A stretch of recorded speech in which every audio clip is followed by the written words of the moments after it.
surviving Aleut mask. Unfortunately, that was destroyed in the fire. The Russian, when the Aleuts converted to Orthodoxy, they destroyed their masks and their ritual gear from their days of their native religion. And so that's the only one that's described. We have the description, but we don't have the mask. Anyway, this career in actual happened.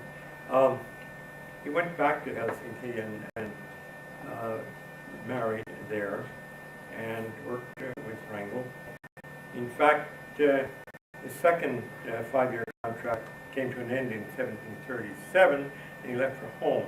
But Baron von Wrangel had proposed to the Russian-American Company's board that Ethelyn be designated Wrangel's successor, and it was based on that recommendation from the previous governor that he.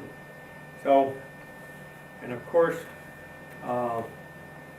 he was not only sent to do more of that, but when he was appointed, let's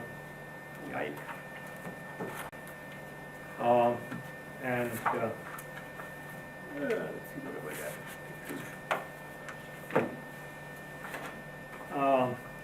He was given the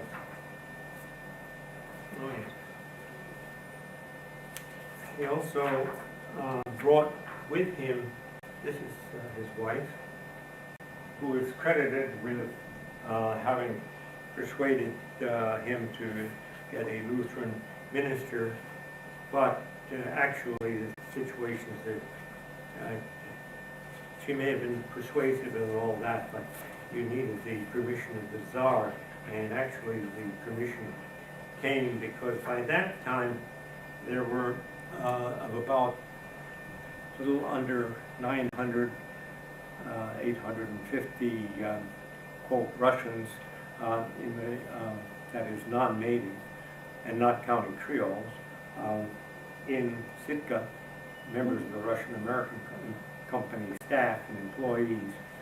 150 of them in 1840 were Lutherans. They were not, because they were from the Baltic states and from Finland. Wrangel himself had been a Lutheran. He and his wife was buried there. Were Lutherans.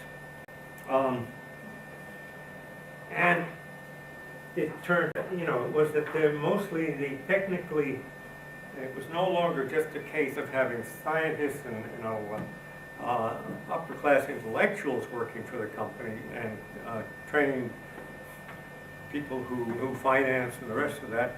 You also needed skilled workmen capable of using modern tools, mining techniques, and the like.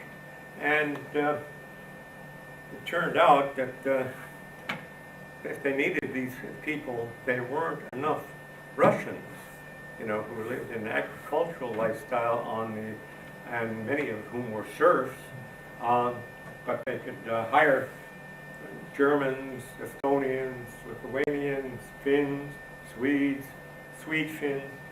This is of interest because this is in that period. Now this section of Finland here along the sea was largely Swedish speaking. In the Öland Islands,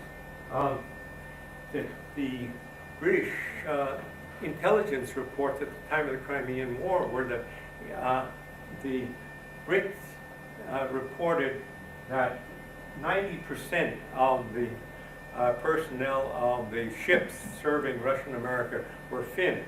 By Finns, I think they probably mean, anybody who spoke a strange language like an Estonian or Lithuanian too.